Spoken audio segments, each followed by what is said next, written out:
Hello, so this is building a better to-do list. How effective is your to-do list? Does it help you plan your day? Does it nudge you to prioritize the right task? Or is it a never-ending list of things you feel guilty for having not done yet? Now you're not going to do any of them. A good to-do list should serve you. You should not be at its mercy. So this is just a list of how to do that. So one, choose the right app or paper. The first step is making a better to-do list is deciding where to keep it. It's important that you love the app or notebook you use for your to-do list. Otherwise, you might not stick with it. So notice how I said notebook. While there are many benefits to putting your to-do list on an app, there is nothing wrong with paper. If paper works for you, great. Likewise, a simple spreadsheet or word processing document is fine too. Use the tool that's right for you. Digital to-do lists have several advantages over paper, however. So they have built-in reminders. They're easy to edit. It's very hard to lose them because the list itself is usually saved in the cloud.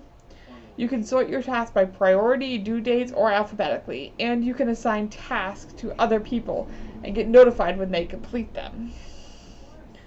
So some of the most common apps is Todoist, Asana, and Things. So then to make more than one list. You shouldn't have just one to-do list. You should have a few lists that cover the major categories of your life, such as work tasks, personal to-dos, and household chores. Having more than one list helps you focus.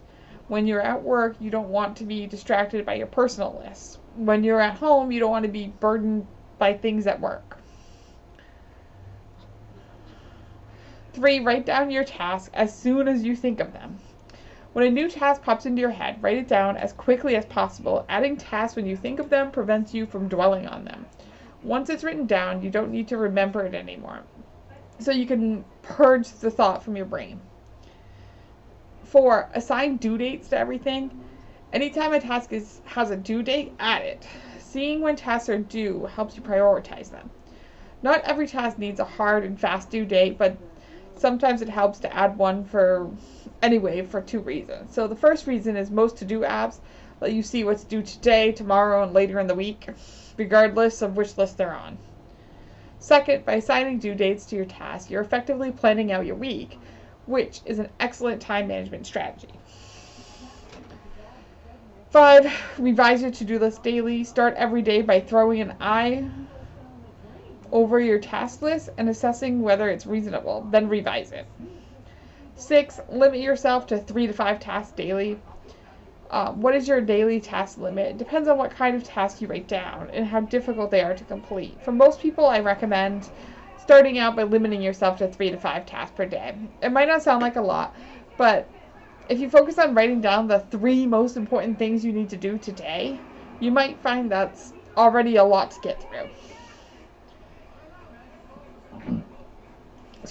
7, put tasks on your to-do list, not goals. What you write down on your to-do list matters. Put tasks on your list rather than objective and goals. To do that, you need to know the difference between them. Goals are big picture achievements or desired outcomes. They're usually difficult to quantify. An example is become fluent in Hindi. Putting that on your to-do list wouldn't be very effective. 8, keep goals and objectives separate. In a perfect world, many of the tasks you get done each day will be in pursuit of a bigger goal.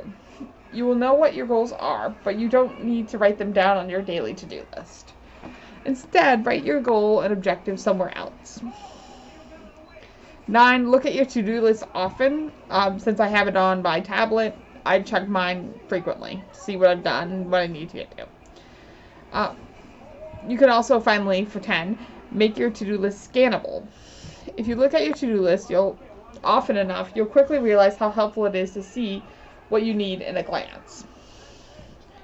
So, that's it for this list. Thank you for listening.